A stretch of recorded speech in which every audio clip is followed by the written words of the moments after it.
Yes, ladies and gentlemen, welcome back to another episode of Disclosures of the Third Kind here at Cosmic Frequencies this weekend. It's a very interesting festival.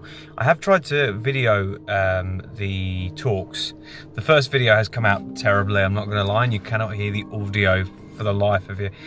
But I got a couple of snapshots of it and I'll show you now what's being talked about. So a chap from the Netherlands actually came forward. So he has a UFO reporting system there in the Netherlands that he and another team run.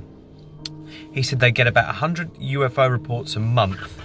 95% of them can be explained, but there's a 5% that remains unexplainable, which is very interesting. He says that 5% is what they hone in on as their most. Well, obviously it's like Project Blue Book, isn't it, where they had 705 cases that were basically completely unexplained. He said, would they be explained with further scientific development? Probably not, because they remain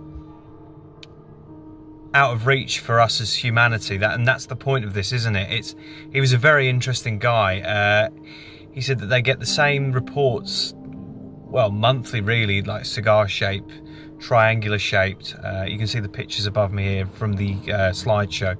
He said it's mainly first, second and third encounters of the third kind. Encounters of the second kind, encounters of the first kind they get. As you know the system, first kind is you see it up in the sky, second kind is it lands, third kind is you have contact with the beings. So they have all three ranges of those reports in the Netherlands, he said. And yeah, there were some guys actually in the audience that had their own UFO experiences. One guy had one, his mum actually had one in 1981, where he saw a triangular craft going overhead. They looked up and saw it and couldn't. It was basically just after the Rendlesham Forest incident, which makes it, and they had a big flap in 1981. So potentially whatever came down in Rendlesham was also coming over here in Hexham. This was in Hexham, here in Northumbria. So I find that very interesting. Another guy had three encounter of the first kind, encounter of the second kind, encounter of the third kind, where he'd seen a cigar-shaped object over him. I'll just go through his one experience. He'd seen a cigar-shaped object go over while he was fishing.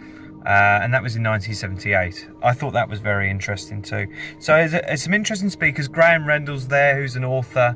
He's done a few different books on the late 40s and early 50s, the UFO sightings and the way the Air Force handled it. He's quite a fascinating guy. Again, I'll try and video the next part. The next part of the talk is from 7 till 10, and I'll try and video that for you guys and put it up. But yeah, no, it's very interesting. Take a look at these pictures I've provided in the video here. This was from the chap's slideshow. I will get his name for you. Like I said, if you want any to message him or speak to him, then we'll find his name for you and you can get in contact with him that way. I did mention Robert Marshall's obviously coming forward and with regard to what he did with Project Blue, but they were very interested with that and took a massive interest actually in what he said. So that was very interesting. But apart from that, Cosmic Frequencies, very interesting. It's the first time I've done it. Yep, fascinating people with experiences across the board. There's probably about 20 to 30 people in attendance, but they've all had UFO experiences and they all come to this point because they can't explain it. So yeah, so they are, folks, Cosmic Frequencies. Stay tuned for the video that I'm going to do later on, which is Are We Alone in the Universe? That's what the talk's on. It's about 3 hours.